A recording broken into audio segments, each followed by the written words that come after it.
Nii, lähme siis Jumala sõna juurde ja teeme lahti siin siis kõigepealt Apostli 10:38.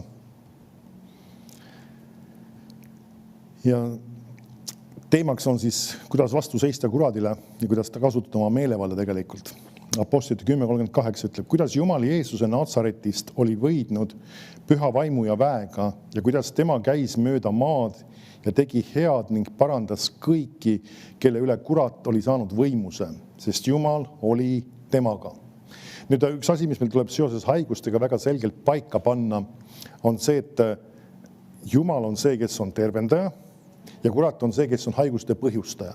Nüüd see on üks asi, kui me räägime üldse meie positsioonist ja ka kuradile vastu seismisest, siis sa pead väga selgelt teadma, et haiguste puhul see ei ole Jumala õnnistus, see ei ole Jumala plaan, see ei ole mingi Jumala eesmärk sinu jaoks, et sa peaksid sellega kuidagi hakkama saama, vaid sa pead selge positsiooni võtma. Haigused ei ole midagi sellist, millega lihtsalt tuleb elus läbi saada, vaid see on oma olemuselt kuratlik. Kui sa vaatad, ütleb, kurat oli saanud võimuse ja Jeesus parandas. Me näeme siis, see on konkreetselt see väga selge printsiip, mis tuleb paika panna enda jaoks. Nüüd vaatame korra veel Johannese 10:10. Johannese 10:10. Nüüd Jeesus vastandab siin ennast kellegile, keda ta nimetab vargaks. Need on tuttavad kirjakohad kindlasti, aga ma arvan, et meil on hea neid üle vaadata.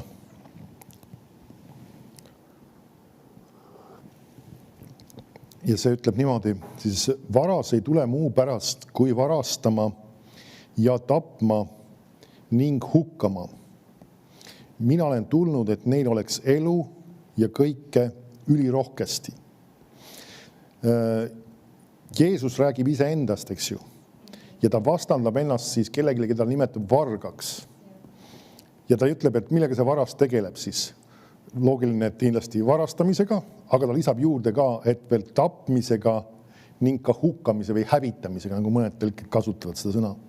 Nüüd, need on need 3 asja, mis kvalifitseerivad ära selle, kui sa näed midagi sellist kuskil toimumas, siis sa võid teada, et selle taga ei ole Jumal.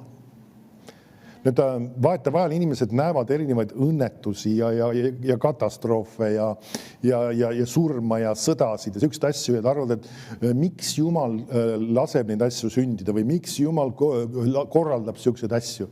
Nüüd see on väga vale suhtumine. Jumal ei ole neid korraldamas. Teatud kontekstis tal tuleb lasta, sest inimesed teevad teatud valikuid küll. Sest et Jumal ei ole see, kes saab asju alati määrata. Mõni ütleb, mis sa ütled, et Jumal ei saa alati. Iva on selles, et Jumal on andnud inimestele vaba tahte. Ja ta ei sõida inimese vabast tahtest üle. Ja see on see koht, kus ta ei saa teatud asju teha. Sest me näeme ka Jeesus ei saanud oma kodukohast teha imesid. Ja seal on kasutatud just sõna ei saanud. Järelikult see näitab seda, et Jumal on piiratud millega inimeste tahtega ja ka sageli sükeste valede otsuste ja ütleme valede arusaamadega ja need võimaldavad sageli ka kuradil tegutseda. Nüüd aga üks asi on see, et me peame enda jaoks paika panema, kui me näeme midagi sellist. Et see ei ole jumalik õnnistus, see ei ole Jumala plaan. Nüüd Jeesus ütleb väga selgelt, mis on, mina olen tulnud, et neil oleks elu ja kõike ülirohkesti. Nüüd see elu ilmselgelt viitab väga paljudele asjadele ja kõike ülirohkesti kindlasti sinna alla ma võin panna ka tervise, kuigi me võime sinna materiaalsed asjad ka panna. Nüüd vaatame, lähme Efesoste kirja 4. peatüki. Ma käin mõned asjad üle uuesti.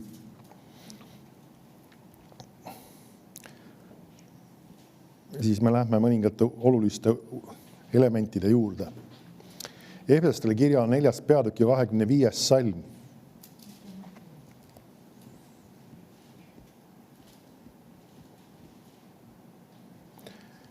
Ütleb, sellepärast jätke maha vale ja rääkige tõtt igaüks oma ligimesega. Sest me oleme üksteise liikmed, siis ta ütleb, vihastuge, aga ärge tehke pattu. Ärge laske päeva looja minna oma vihastuse üle ja ärge andke maad kuradile. Nüüd see on see viimane fraas, millele ma tahan just tähelepanu juhtida 27. salmis. Ma loen sulle sellega laiendatud tõlkes. Ta ütleb, ärge jätke kuradile sellist ruumi, ega tugipunktki, või siis teine väljend on siis ka jalatäitki ja ära anna talle võimalust. Nüüd see on üks asi, kui sa seda teemat uurid, siis sa võid näha seda, ta ütleb väga selgelt, et see on meie otsuse ja meie valiku küsimus. Ta ütleb, et sina, ehk siis ma võin seda sõnastada sina ka vormis, et sina ära jäta kuradile ruumi ega ka tugipunkti ega jalatäitki. Ehk siis, või samamoodi nagu meie siis tavaline tõlge ütles, ärge andke, või sina ära anna maad kuradile. Et see on see, kui palju kurat saab sinu elus tegutseda, see on sinu määrata. Mõni ütleb, et mina ei saa elus midagi teha, elus juhtuvad ju erinevad asjad ja ega me kõik ei saa määrata. Iva ongi selles, et see, kui palju kurat saab meie elus tegutseda, see on meie määrata. Sa ütled, et kas ma pean siis laskma tal? Ei, muidugi ei pea. Ja sellepärast ta ütlebki, et me ei peaks. Nüüd mõni ütleb, et aga praktika on ju vahest see, et nagu meil kõik asjad ei lähe hästi ja vahetevahel mõni inimene on haige ja vahetevahel on erinevad probleemid. Nüüd see võib olla elupraktika, aga iva on selles, et me peame võtma selge positsiooni, et me ei kirjuta sellele alla, me ei nõustu sellega. Sest kui me ei võta seda positsiooni, siis kurat kasutab seda ära ja nii-öelda leiab võimalusi ja leiab variante, kuidas tegutseda. Ja üks tarkus ka tegelikult, kui me näiteks see ei ole üldse vale. Kui sa oled, ütleme, haigestunud, siis väga tark on küsida Jumala käest, kus on see uks, kust kurat on saanud sisse astuda. Sa ütled, aga ma lähen äkki niimoodi hukkamõistu all või süüdund alla. Iva on selles, et hoopis tegelikult, kui sa leiad selle ukse sageli ülesse, sa paned selle plaksti kinni ja asi on lahendud. Nüüd see on üks tarkus tegelikult otsida Jumalat selle suhtes, sest et sa ei pruugi seda teada, kus on see uks. Kus on see jala täis antud või kus on see nagu siin, või siis jätke talle siis ka ruumi, kus see ruum talle on jäetud. Ja ta üritab leida ja otsib neid variante ja võimalusi, et leida neid nii-öelda variante, kus ta saaks tulla ja tegutseda meie elus. Kahjuks see on nii. Nüüd hiljem me näeme, kuidas kuradid ka nimetakse just ka sellega seoses. Nüüd, kui sa vaatad siin tegelikult on paar tükki ära mainitud. Ta ütleb alguses siin, jätke maha vale ja rääkige tõtt, aga ligimesega. Kristlane, kes näiteks pidevalt valetab, ta jätab sellega enda jaoks ukse lahti kuradile. See on tõsine asi tegelikult. Miks ta kirjutab? Efesuse kirjas kirjutab kristlastele seda, et ärge valetage. Sa mõtled, kas kristlastele peab seda rääkima? Aeg-ajalt peab. Need enamasti inimesed mõtlevad seda, et need on sellised väga karmid ja plangid asjad, mida inimesed valetavad. Vahest inimesed on harjunud, nagu öeldakse, valetama nii-öelda, kuidas öeldakse vahest nagu läbi lillede. Või nii-öelda mõned ütlevad, et see on selline, see lihtsalt on selline asi, ma ei saa midagi muud moodi teha. Nüüd me peame väga selgelt enda jaoks paika panema, et valetamine ei ole midagi sellist, mille me alla kirjutame ja punkt. Amen. Ja teine asi, mis ta ütleb, et vihastuge, aga ärge tehke pattu. Me näeme seda, et tegelikult kui see vihastumine, see viha võib teatud mõttes võib isegi edasi minna kibeduseks või pahandumiseks, kui see jääb inimese ellu. Märkad, ta ütleb, et ära lase päeva looja minna, see tähendab seda, et see asjad ei saa korda seatud. Ka see võib olla kuradile uks, kus ta astub sisse. Näiteks, kui sa oled inimene, kes on abielus ja sul tekib võib-olla mingi konflikt kodus sinu abikaasaga, siis see asi tuleb ära lahendada. Enne, kui sa magama heidad. Amen.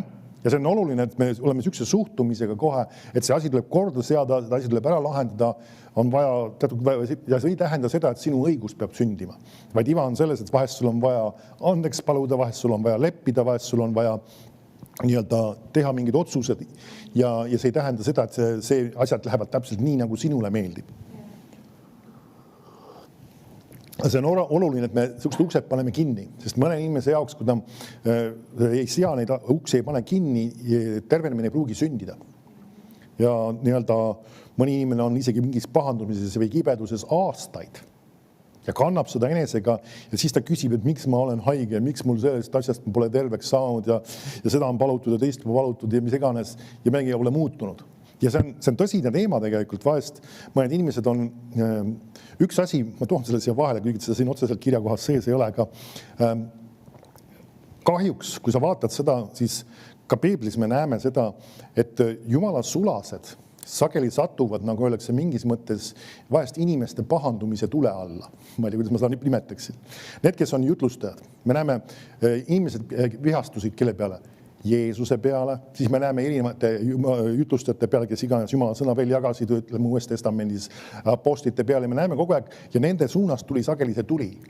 Ja see tänasel päeval see Jeesus isiklikult ei ole võib-olla kohal ja apostlid ka ei ole isiklikult kohal, aga on need, kes on pastorid, jutlustajad ja sageli nemad satuvad selle tule alla. Nüüd see on selle töö osa küll osalt, aga iva on selles vahest inimesed ei anna aru, et seesama pahandumine või ka, ütleme, Jumala sulaste jutlustajate halvustamine võib nende jaoks olla see uks, mis laseb nende ellu tulla teatud hävingul ja kuradil sisse astuda. Ja see on üks asi, mis me peame mõistma seda, et see on tõsine asi ja selles mõttes nüüd kas alati nõustud iga jutlustajaga või ütleme isegi iga pastoriga. Sa ei pruugi isegi nõustuda. Ja võib-olla mõningad detailid on, milles on võib-olla sa arvad teistmoodi mingis praktilistes asjades. Aga iva on selles, et tegelikult sul on vaja üks väga selge hoiak võtta, et nagu öeldakse, kui see ei ole minu meelevallas ja minu ülesanne seda inimest paika panna, siis ma ei tegele sellega lihtsalt. Ja kui lugu. Nii, vaatame veel, lähme Efeslaste kirja 6. peatükki. Ma käisin neid kirjakohti küll eelmisel kordadel läbi, aga mitu korda teatud asjade vaatamine on sageli see, mis on kasulik meile. Efeslaste 6:10 ütleb, lõpeks mu vennad, saage vägevaks issandas ja ta tugevuse jõus. Või mõned tõlkid ütlevad ka olge vägevad. Ja siis ütleb, varustage endid kogu Jumala sõjavarustusega, et te suudaksite seista kuradi kavalate rünnakute vastu. Nüüd see tõlge, mis meil siin praegu on, selle salmi koha pealt ta ei ole väga õnnestunud olnud, ütlen ausalt. Sest et enamus teised tõlked tõlgivad selle 11. salmi natukene teistmoodi ja seal on väga olulisi asju, mis nad teistmoodi tõlgivad. Ma loen sulle 11. salmi näiteks laiendud tõlkes. Ta ütleb, pange selga kogu Jumala sõjavarustus, raske relvastatud sõduri varustus, mille Jumal annab, et saaksite edukalt seista kõigi kuradi strateegiate ja pettuste vastu. Nüüd me näeme siin, ei räägita rünnakutest midagi tegelikult. Ja vaata vahel see pilt võib-olla tekitab sellise väga, ma ei tea, väga raske ja võib-olla dramaatilise pildi isegi. Tegelikult üks asi, mis on ka üks vale asi, täna mul sattus Facebookis üks kellegi nii-öelda postitus silma alla, mis mind kohe häiris tegelikult. Seal oli mingisugune pilt oli keegi joonistanud, kuidas siis Jeesus oli kell mingisuguse lambukesega kaenlasse ja teda kuidagi nagu siis päästmas ja hoidmas ja kuidas siis karihunt olid üritamas rünnata seda lammukest ja Jeesus oli ära kraabitud natuke isegi kergelt käe pealt. See on väga vale pilt. Absoluutselt vale, absoluutselt mäda pilt. Ja Jumal tahab meid kaitsta ja hoida. Amen. Ja ta hoiab meid. Aga iva on selles, et Piibel räägib sellest, et meie peame seisma vastu kuradile. Kui me räägime huntidest, siis Piibel räägib, ütleme, huntidest kui sageli ka inimestest, kellel on teatud valed hoiakud kas õpetuses või ütleme muudes asjades. Aga iva on selles, et meie peame selles suhtes positsiooni võtma. Meil on antud meelevald. Amen. Et see on vahest väga vale pilt, vahest mõtlevad, et Jumal hoia mind kuradi eest, Jumal tegele sina kuradiga ja et kuradi saaks mulle seda teist. See on väga vale pilt tegelikult. Me oleme täna selles positsioonis, kus me peame ise tegelema. Tema ei võta sinu ees sellega tegelemist. Aga nüüd lähme tagasi selle juurde. Nüüd siin on siis sama oluline element, mis ma just välja tõin. Ma loen uuesti selle, et need on siis saaksite seista kõigi kuradi strateegiate ja pettuste vastu. Nüüd, kui kellelgi on mingisugused strateegiad ja tal on pettus ja ta tahab sind tegelikult sellega nii-öelda konksu otsa tõmmata, siis mismoodi need sinuni jõuavad, need strateegiad või pettused? Keegi peab neid asju rääkima. Nüüd see ongi see sama iva tegelikult, kui ta räägibki kuradi niinimetatud rünnakud, nagu meie siis 68 aasta tõlge välja toob, siis ta tegelikult räägibki just mõtetest või asjadest, mis võid kuulda ja mis tegelikult ei ole Jumal sulle andmas. Nüüd sa küsid, et kas ma kuulen lausa kuradit rääkimas. Nüüd ma ei arva seda, et sa peaksid hakkama mingite kuuldavaid hääli kuulma. Nüüd, aga vahetevahel kurat võib kasutada ka teisi inimesi ja nemad räägivad sulle negatiivset asja. Oleme ausad, tegelikult vahetevahel see võib olla, ka isegi võib meedia olla, see võib olla isegi ajakirjandus, see võivad olla ka teised inimesed, ka uskmatud inimesed, kes võivad rääkida hirmu, uskmatust, kahtlusi, igasuguseid erinevaid negatiivseid asju. Ja see tegelikult oma olemuselt on kuratlik. Mis pärast kuratlik, sest et ta on vastuolus Jumala sõnaga ja selles on teatud, mis asjad, pettused ja strateegiad siin nii-öelda konksu otsa tõmmata. Sellepärast me peame näiteks olema väga valivad selle suhtes ka, mida me kuulame. Amen. Ja ma olen seda varem maininud ja ma ütlen seda uuesti. Sa pead olema väga tark ja väga ettevaatlik üldse meediat kuulates. See ei tähenda seda, et sa ei tohi üldse kuulata, aga sa ei peaks nagu öeldakse pimesi kõike alla neelama, mida sulle, mis iganes televisioon või tänasel päeval siis ütleme sageli ka igasugused YouTube'id ja muud vesandused ette paiskavad, et kõik nagu oleks puhas tõde. Me oleme tänasel päeval, ma arvan, et sul on mõningad mõttelaad asju siia kõrvale. Me oleme tänasel päeval jõudnud sellesse kohta, kus meie tehnoloogia ja ütleme, paljud vahendid on arenenud ikkagi väga absurdsetesse kohtadesse, kus sa võid täna näha videosid internetis, mis on tegelikult võltsingud. Tähendab, seal on reaalsed inimesed või isikud tegutsemas nendes videodes, aga see, mis nad teevad või see, mis nad räägivad, ei ole üldse see, mis nad on kunagi üldse teinud. See on võltsing täiesti. Sa pead aru saama, et sellised asjad tehakse. Ütleme, sellised on, paljud võib-olla sa näinud ka viimasel ajal, ütleme, need on ilmunud välja sellised, millel on teatud mingi huumor või mingi selline asi sisse pandud või kellegi pilkamine või pilamine. Aga iva on selles, et see on ainult selline tehnoloogia, mis on tavainimesele kätte saadud. Aga inimesed, kes on nii-öelda hoopis kõrgemas tasemel, nendel on nii-öelda tehnoloogia, kus nad võivad neid asju nii filigraanselt võltsida, et sinu nii-öelda tavaline silm ei eristagi seda üldse. Ja sellepärast on tark olla nii-öelda juhitud Jumala vaimust. Et kas see asi üldse on praegu usaldusväärne? Ma näen seda pilti, ma näen seda inimest rääkimas ja tegemas seda teist ja kolmandat ja neljandat, mis iganes, aga kas see tegelikult on üldse toimunud? See, et seda pilti näed, see ei tähenda seda, et see on kindel tunnistus selle kohta, et see toimunud on. Et see on niisugune tarkus tegelikult meeles pidada, me oleme kahjuks selle asjaga arenenud vägagi nii-öelda veidrasse kohta, kus on võimalik ka väga palju asju järgi võltsida. Nii, okei, vahemõte siia lihtsalt see. Nüüd lähme tagasi, kui sa kuuled asju, kui räägitakse asju, siis ka mõned inimesed ei pruugi asju rääkida pahatahtlikult. Arst võib sulle anda näiteks informatsiooni või diagnoosi sinu haiguse ja olukordade asjade kohta ja see, mis ta räägib, ei pruugi nagu öeldakse tema hariduse ja tema arusaama suhtes vale olla. Aga see ei ole võib-olla see, mida sinul on vaja oma usu kasvatamiseks kuulda. Eriti, kui sa seda nagu öeldakse uuesti kordad üle, uuesti mõtiskled, uuesti üle loed. Ja vahest mõned inimesed otsivad näiteks, kui nendel on mingi terviseprobleem, nad otsivad kõik võimalikku informatsiooni selle kohta, mida sellest haigusest siis sulle internet annab. See ei ole tark koht, kus seda kõik otsida. Vahest mõned inimesed panevad endale diagnoosi isegi Google'iga. Ja selles mõttes sageli see on sellisel mombel diagnoos juba, et nagu see on rohkem hirmust juhitud, kui isegi arstiteadusest juhitud. Sest kui sa nagu öeldakse, loeksid kõiki neid juttu, siis nagu öeldakse, varsti hakkaks iga haigus sulle sobima, kui sul natukenegi kuskilt midagi valutab. Sest et sellel on sellised sümptomid ja sellel on ka sellised sümptomid ja kui sa ei jaga midagi eriti arstiteaduses, siis sa võid endale diagnoosida ikka väga palju asju kokku. Nii et ole tark nendes asjades. Amen. Igaks jooks nagu oleks see jälgi, mida sa vaatad, mida sa kuulad ja katsu oma südames järgi, kas see on see asi, mis sa pead vaatama, kas see on see, mida sa pead enesesse laadima. Ka isegi, kui me räägime kristlikest asjadest, siis ka see, et on keegi jutlustaja rääkimas või et see on kristlik asi või see on või mõne koguduse koosolek, see ei tähenda seda tingimata, et sina pead seda vaatama. No aga see on põnev ja see on huvitav ja see on põnev jutlustaja. Küsi püha vaimu käest enda südames, kas see on asi, mis ma peaksin vaatama. On mõningad asjad, mis võivad sulle osutuda ohtlikuks. Mismoodi? Sest et need mentaliteedid või vildakad hoiakud, mis võivad kogu selle asja sisse peidetud olla, need võivad midagi, nagu öeldakse, sinu ellu külvata, mis võib tegelikult sulle aastateks probleeme isegi tekitada. Nüüd me ei pea olema hirmu all, aga see, mida sa kuulad, on see, milliseks sa muutud.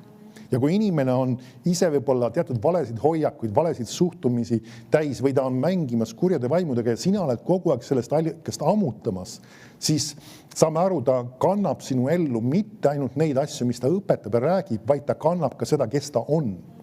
Üks kirjakoht on tegelikult meil, see on evangeeliumites, mul ei ole praegu hetkel täpselt kirjas, aga kus Jeesus toob selle just välja, et ka variserid ja kirjatundjad, et nad toodavad enesele järgijad, kes on samasugused nagu nemad. Tähendab seda, et nad klopeerivad nendesse enda valed hoiakud ja suhtumised, mitte ainult selle õpetuse, mis nad räägivad. Nad võisid isegi juttu, võib-olla isegi õiget juttu rääkida vähem, aga nad kopeerisid just selle sama, mis olid nende hoiakud ja suhtumised. Sellepärast on oluline jälgida, keda sa kuulad, mida sa kuulad ja tänasel päeval sul on väga palju võimalik kuulata, sellepärast sa pead olema tark ja valima. Amen. Et nagu ära viska lihtsalt YouTube'i, kui sul on mingid teemad, tahad tutvuda, et lihtsalt viskad YouTube'i kuskil mingisuguse sõna sisse ja vaatad, sellel teemal tulevad erinevad jutlused ja kukud teid kohe kuulama. See ei ole tark ja turvaline. Sa pead teadma, kes need inimesed on, mida nad jagavad ja kas see on usaldusväärne materjal, mida sa kõik oled kuulamas. See on põnev pealkiri, ei tähenda seda, et sa peab kuulama seda. Amen. Okei, lähme tagasi selle teema juurde siis. Lähme 1. Peetruse 5:6.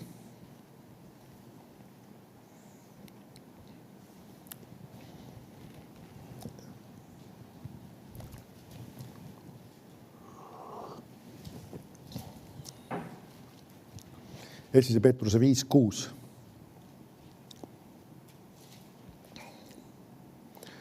Ütleb, siis alanduge Jumala vägeva käe alla, et ta teid ülendaks omal ajal, heitke kõik oma mure tema peale, sest tema peab hoolt teie eest.